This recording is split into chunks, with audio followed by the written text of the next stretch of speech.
I like using a digital camera. I have not lost the pleasure of taking pictures. I think I've said this before many times, that when you learn that photography allows you to learn to look and see, you begin to see things that you had never paid any attention to. So, as artists, teachers, and photographers, we often find inspiration through our daily lives. We often find inspiration through the work on the internet, social media, and specifically looking at the work of other artists. And I think there is a fine line between completely copying somebody else's style and really finding inspiration from an artist that you love and experimenting with that specific style, and maybe looking at how you can improve your art, find your own voice by looking at the work of other artists. So I don't think it's copying, I think it's learning, and it's important to look at the work of other artists and specific artworks, and maybe look at things like composition and color, and maybe the idea behind the artwork and how to incorporate that in your own work.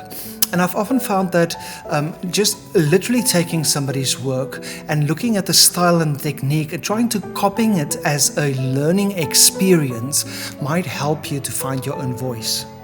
Seeing different styles also helps you to notice things a bit more, to look at the small little details and, like I mentioned, the techniques and the medium and how the artist used specific things in his artwork just to enhance it a bit. And it also helps you to take chances and to experiment and to try different methods in your own work.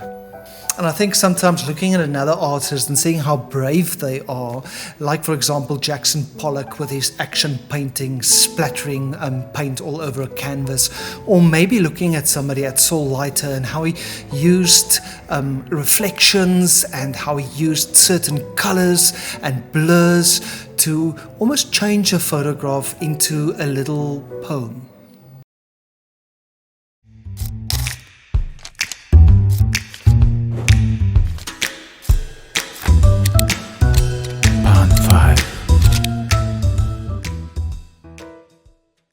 Inspiration can definitely help us to be brave artists, to actually try something new, to try something different, just to take a chance.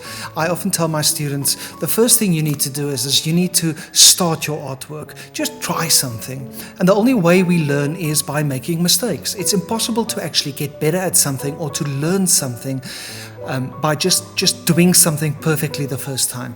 And I think mistakes play such a big role in our progress as artists and to evolve and to become better artists. So Saul Leiter was an artist who saw the world differently. He turned quiet New York streets into gentle paintings through his camera. Instead of using sharp angles and drama like many photographers of his time, he looked for soft colors, reflections, and small silent moments. A taxi cab behind foggy glass or an umbrella in muted light, Leiter made these scenes feel almost poetic. Born in 1923 in Pittsburgh, Saul grew up in a family of rabbis. Though his father hoped he would follow a religious path, Saul felt drawn towards art.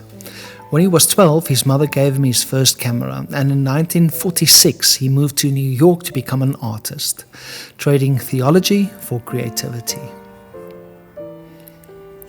He started out painting, but soon explored photography, first in black and white, and then later became one of the first ones to use color in his dreamily, painterly way. At that time, color photography wasn't taken very seriously. Leiter changed that. He used reflections, blurred focus, and layers of color to make ordinary street scenes feel alive and full of emotion. Leiter also worked as a fashion photographer for magazines like Harper Bazaar and Esquire. but kept his personal street photography private. He was not interested in fame, and for many years his most beautiful personal work remained hidden, until his book Early Color appeared in 2006, when he was already in his 80s. That book finally earned him the praise he deserved. A newer book, and the one I want to talk about today, is called Forever Saul Leiter, and it deepens our understanding of his artistry and life. It was published in 2023. This collection includes many photographs seen for the first time, unpublished color and black and white images, also early self-portraits, fashion shots, and deeply personal photos of his muses and people in his life. One reviewer notes how the book is arranged in two parts. The first part is the world of Saul Leiter, and it gives us an overview of his street work. And the second part, Seeking Saul Leiter, explores recurring themes like his sister, self-portraits, color slides, and more, and offers the insights into his creative methods. The layout includes quiet photographs that feels like stolen glimpses. Often the subjects are hidden behind windows, raindrops, or shadows, making the scene feel intimate and personal. This book doesn't only show pictures, it also shares Saul's own words. His quotes appear throughout, bringing his gentle humor and also his thinking into these pages. For example, he once said, "Photographs are often treated as capturing important moments, but they are really small fragments and memories of the world that never ends." These words deepen our connection to both his images and also his personality. The Forever Saul Leiter book is modest in size, and it's about 296 pages, printed on paperback, and it's widely available. It presents much of his work beautifully and makes it very accessible. It's also making it a friendly introduction for students and teachers and anyone new to his photography. Saul Leiter's art changed the way we see photography. It showed that it could be calm, poetic, and painterly, not just clear-cut documents of life. His work encourages us to notice the gentle hidden beauty in everyday scenes. This book also includes Saul's paintings. Saul Leiter's paintings are abstract, expressive, and emotional. He used soft muted colors like warm reds, faded yellows, grays, and whites to create dreamlike moods. His brushstrokes are often loose, gentle, and free, giving his work a sense of calm and spontaneity. Rather than focusing on clear shapes or figures, Leiter's paintings often feel like memories or emotions. Some might remind you of foggy windows, rain, or fading light, just like his photographs. He painted with a sense of freedom. His work is often layered with color and texture blending into each other, much like how his photographs often blur the lines between subjects and backgrounds. So Saul Leiter's Cap, done in 1960, is a powerful example of how ordinary moments in city life can be transformed into a poetic visual experience. Because he's known for mostly his early and innovative use of color photography, Leiter approached the streets of New York with the eye of a painter. In Cap 1960, we see his signature style at work. Soft, muted colors dominate the composition, giving the scene a dreamy, almost nostalgic quality. The title is likely refers to the person wearing an adjustable cap, but rather than focusing clearly on the subject, Leiter often allows them to be partially hidden behind foggy windows, reflections, or shadows. This creates a layered image that feels both intimate and mysterious. Leiter's composition avoids the sharp clarity and action often seen in traditional street photography. Instead, he uses framing devices like windows, doors, and glass surfaces to create depth and separation within the image. The viewer often feels like they are peeking into a private moment, making the scene feel more emotional than a documentary type photo.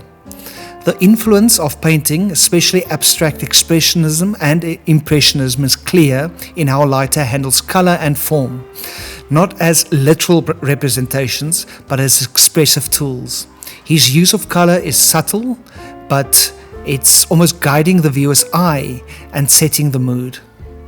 In 1960, like many other of Leiter's photographs, there is a quiet stillness. Nothing dramatic is happening, but the beauty lies in the stillness, the soft light, the passing gesture, and the delicate balance of color and shape.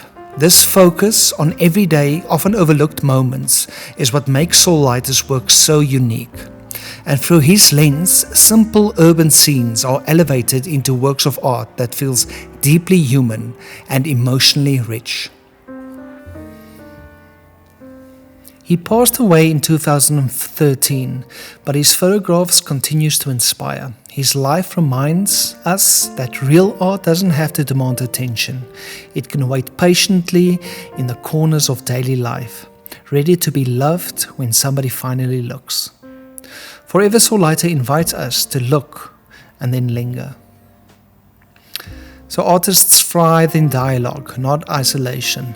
Workshops, critique groups, galleries, and even online platforms like this allows you to encounter other people's perspectives.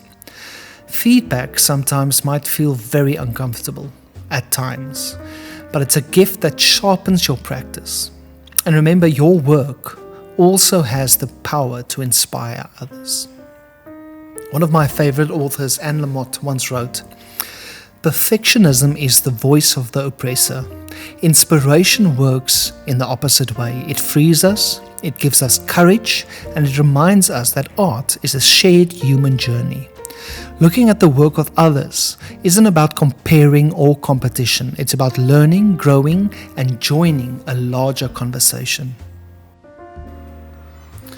So I think as photographers and art students, your task is not only to create, but it's to listen with your eyes and to listen with your hands, and to be brave, to really try something and to take this unique voice God gave you and to do something different and create beautiful pieces of art. We often get inspired by all these wonderful artists out there, but it's also important to remember that you are the one that can create something to inspire others. I hope you enjoyed that, and I will see you guys soon.